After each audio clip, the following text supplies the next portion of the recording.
ছিল তাই না? হ্যাঁ। এই ছোট বাচ্চা, দিলি তো আমার দামি শাড়িটা নষ্ট করে। ম্যাডাম আমার মাফ করে দেন। আমি ছোট লোকের বাচ্চা আবার মুখে কথা বলছ। কি ব্যাপার, কি করছেন আপনারা এসব? উনি একজন মুরব্বী মানুষ, ওনার গায়ে হাত তুলছেন কেন? এই আপনি কি? এইসব ছোট লোকদের না এইভাবে শিক্ষা দিতে হয়। আপনাদেরকে দেখে তো শিক্ষিত ভদ্রলোক মনে হচ্ছে, আপনাদের ব্যবহার এমন কেন? উনি আপনার বাবার বয়সী, তাছাড়া উনি তো বলেছেনই, উনি খেয়াল করেননি? হয়েছে হয়েছে, আপনার মতো এমন ভদ্রলোক না অনেক দেখেছি, বুঝেছেন? আর আপনার সাথে যদি এই কাজটা হতো তাহলে আপনি কি বসে থাকতেন? আপনি কি করতেন সেটা আমরা খুব ভালোভাবে জানি। কত বড় স্টুপিড।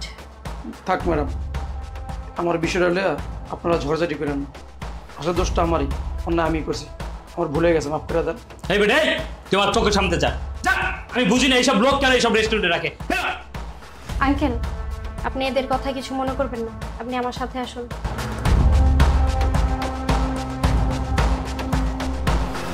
আচ্ছা আঙ্কেল, আপনি আমাকে একটা কথা বলুন তো, আপনি কেন এই বয়সে এসে রেস্টুরেন্টে ওয়েটারে চাকরি করছেন? কি হলো বলুন? আপনার কি কোনো ছেলে মেয়ে নেই? কি ব্যাপার আঙ্কেল, আপনি চুপ করে আছেন কেন? বলুন, কোনো ছেলে মেয়ে নেই আপনার? ম্যাডাম আমার ছেলেও আছে, মেয়েও আছে। ছেলে মেয়ে আছে? আপনার ছেলে মেয়ে থাকলে তাহলে আপনি এই বয়সে রেস্টুরেন্টে চাকরি করছেন কেন? বুঝলাম না। ম্যাডাম আমার ছেলেকে আমার মেয়েকে অনেক কষ্ট করে মানুষ করছি, লেখাপড়া শিখেছি। মেয়েটা ভালোই আছে, আর আমার ছেলে বড় একটা কোম্পানিতে চাকরি করে।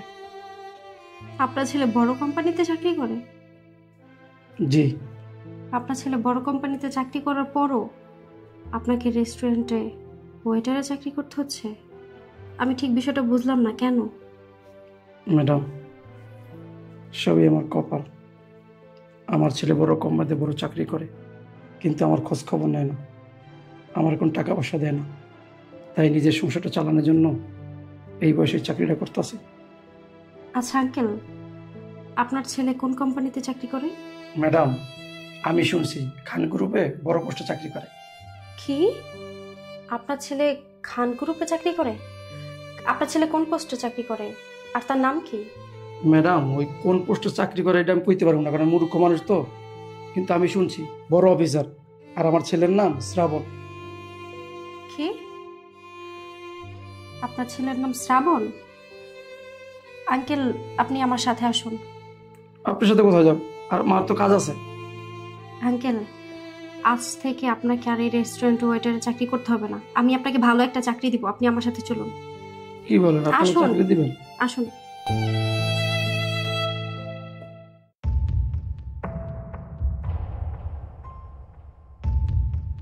শ্রাবণ সাহেব, আপনি এখন এই মুহূর্তে আমার রুমে আসুন।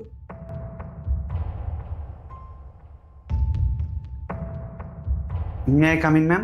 Yes, come in.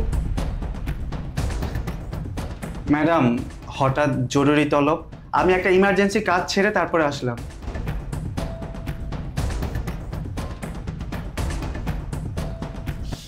ধরুন। ম্যাডাম এটা কি? এটা আপনার রিজন লেটার।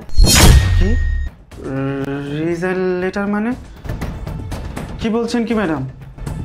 কিন্তু আমি কি করেছি? হঠাৎ করে এটা কেন দিলেন? আপনার সাথে আমি একটা কথাও বলতে চাই না, আপনার মতো লোক আমার কোম্পানিতে প্রয়োজন নেই, আপনি এখনই আসতে পারেন। কিন্তু ম্যাডাম আমার অপরাধটা কি? আপনি তো এভাবে হঠাৎ করে ডেকে আমাকে না করে দিতে পারেন না। এটা আমার কোম্পানি, আমি ডিসাইড করবো এই কোম্পানিতে কে থাকবে আর কে থাকবে না। আপনাকে আমি আমার কোম্পানি তার এক সেকেন্ডও দেখতে চাই না, বের হয়ে যান এখান থেকে। ম্যাডাম আমি আপনাকে হাত জোর করে বলছি, আপনি আমাকে এইভাবে বের করে দেবেন না। আপনি আমাকে বলুন আমার অপরাধটা কি, আমি শুধরে নেব। কিন্তু ম্যাডাম আপনি আমাকে চাকরি থেকে না করে দেবেন না, আমি অনেক প্রবলেমের মধ্যে পড়ে যাব। আপনার অপরাধ কি আপনি জানতে চান? আপনার কোন অপরাধের কারণে আমি আমার কোম্পানি থেকে আপনাকে বের করে দিতে চাচ্ছি? Joynal uncle, Joynal uncle. জি ম্যাডাম, আপনি আমাকে ডেকেছেন? দেখুন তো শ্রাবণ সাহেব, আপনি এই ভদ্রলোককে চিনেন নাকি? দেখুন তো জয়নাল আঙ্কেল, এই কুলাঙ্গারটা আপনার ছেলে নাকি? জি ম্যাডাম, ওই আমার ছেলে। বাবা শ্রাবণ, তুই ম্যাডামের কোম্পানিতে চাকরি করস? কুলাঙ্গার, তুই না জিজ্ঞাসা করেছিলি তোর কোন অপরাধের কারণে আমি তোকে রিজেন লেটার দিয়েছি? তোর মতো একটা ছেলে থাকার পরও তোর বাবাকে রেস্টুরেন্টে চাকরি করে খেতে হয় আর মানুষের লাথি উষ্টা খেতে হয়। তোর মতো লোক আমার কোম্পানিতে কোনো প্রয়োজন নেই। বের হয়ে যা। ম্যাডাম আমার ছেলে এত বড় ক্ষতি করেন না। আমার ছেলে বিয়ে করছে, ওর পোলাপাইন আছে, ওর সংসার আছে। আপনি যদি ওরে চাকরি থেকে বের করে দেন, এই বয়সে আমার ছেলে পথে বসবে। এই কাজটা করেন না। আমার ছেলে অন্যায় করলে আমার সাথে করছে, আপনার সাথে তো করে নাই।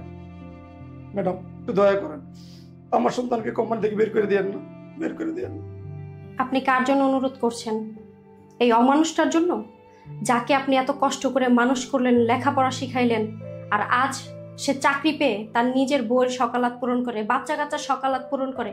আর যেই বাবা, এই কুলাঙ্গার, যেই বাবা তোকে এত কষ্ট করে মানুষের মতো মানুষ করলো, লেখাপড়া শিখাইলো, আজ তোর মতো একটা ছেলে থাকার পরও সেই বাবাকে রেস্টুরেন্টে চাকরি করে খেতে হয়। তোর মতো ছেলে তো মরে যাওয়া উচিত। তোর মতো মানুষের আমার কোম্পানিতে কোনো জায়গা নেই। আঙ্কেল, আপনি এই অমানুষটার হয়ে কোনো অনুরোধ করবেন না।